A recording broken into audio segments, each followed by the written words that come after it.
ఈరోజు మనం మోర్మోనిజం గురించి లోతుగా తెలుసుకుందాం.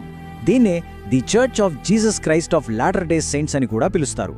ఈ విశ్వాసం 1830లో అమెరికాలో జోసెఫ్ స్మిత్ అనే వ్యక్తి ద్వారా మొదలైంది. మరి చూడండి, ఒకప్పుడు చిన్న సమూహంగా మొదలైన ఈ మోర్మోనిజం మనం చూస్తున్న ఆధారం ప్రకారం ఈ రోజుకి ప్రపంచవ్యాప్తంగా దాదాపు 2 కోట్ల మంది సభ్యులతో పెద్ద విశ్వాసంగా మారిపోయింది. ముందుగా మోర్మోనిజం ఎక్కడ మొదలైందో చూద్దాం. దీని వ్యవస్థాపకుడైన జోసెఫ్ స్మిత్ కథ. అతని కథ నుంచే వాళ్ల విశ్వాసం పుట్టింది.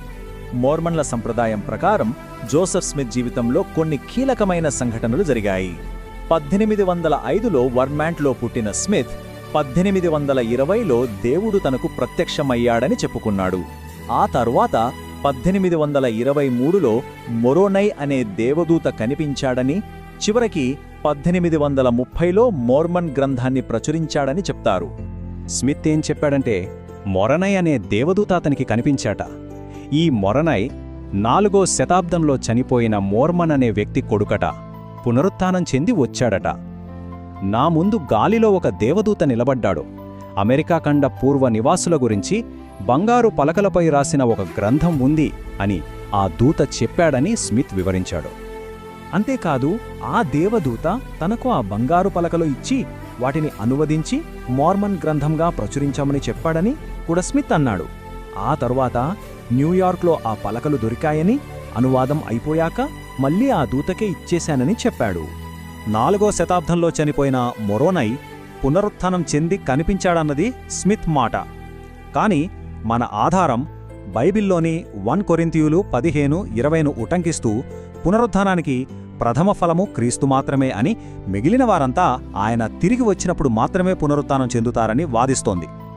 ఈ సిద్ధాంతపరమైన తేడా వల్లే స్మిత్ చెప్పిందంతా ఒక కట్టుకథ అని తేల్చేస్తోంది. మరి బంగారు పలకలను చూశామని చెప్పిన సాక్షుల మాటేమిటి? దానికేమైనా రుజువుందా? స్మిత్ తన పుస్తకంలో 11 మంది సాక్షుల పేర్లు రాశాడు. నిజమే, కాని వాళ్ళెవరో, వాళ్ల వివరాలేంటో ఎక్కడా చెప్పలేదు.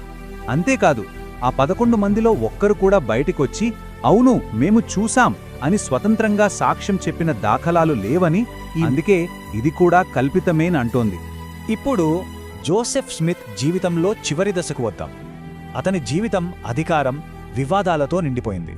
నవు అనే పట్టణానికి మేయర్గా రాజకీయ అధికారాన్ని సంపాదించాడు. ఆ తర్వాత మొత్తం 52 మందిని పెళ్లి చేసుకున్నాడని, అందులో తన 6 అత్యంత సన్నిహితుల భార్యలు కూడా ఉన్నారని, అతని పనులను బయటపెడుతున్న నవు ఎక్స్పోజిటర్ అనే పత్రికా ఆఫీసును నాశనం చేయడంతో అతడిని అరెస్ట్ చేశారు.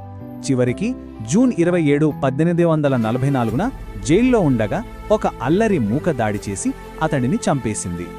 మోర్మోనిజంలోని కొన్ని ప్రధాన బోధనలు ఇవి: దేవునికి మనలాగే మాంసం ఎముకలతో శరీరముందని, యేసు సాతాను అన్నదమ్ములని వీళ్లు నమ్ముతారట. ఇంకా జోసెఫ్ స్మిత్ను ప్రవక్తగా ఒప్పుకోకపోతే రక్షణ లేదని, చనిపోయిన తర్వాత మనుషులు కూడా దేవుళ్లుగా మారొచ్చని, ఇలాంటి బోధనల వల్లే దీన్ని దుర్బోధ అని తేల్చేస్తోంది. ప్రస్తుతం ప్రపంచవ్యాప్తంగా సుమారు 90,000 మంది మోర్మాన్ మిషనరీలు తమ విశ్వాసాన్ని వ్యాప్తి చేయడానికి చురుకుగా పనిచేస్తున్నారు. తెల్ల చొక్కాలు, నల్ల ప్యాంట్లు వేసుకుని కనిపించే ఈ మిషనరీలే ప్రపంచవ్యాప్తంగా ఈ బోధనలను వ్యాప్తి చేస్తున్నారని. ఇక ముగింపుగా మనం పరిశీలించిన ఈ నేరుగా ఒక హెచ్చరిక: ఈ దుర్బోధ విషయమై జాగ్రత్తగా ఉండండి, సత్యాన్ని తెలుసుకోండి, బైబిల్ ప్రకారం నడవండి.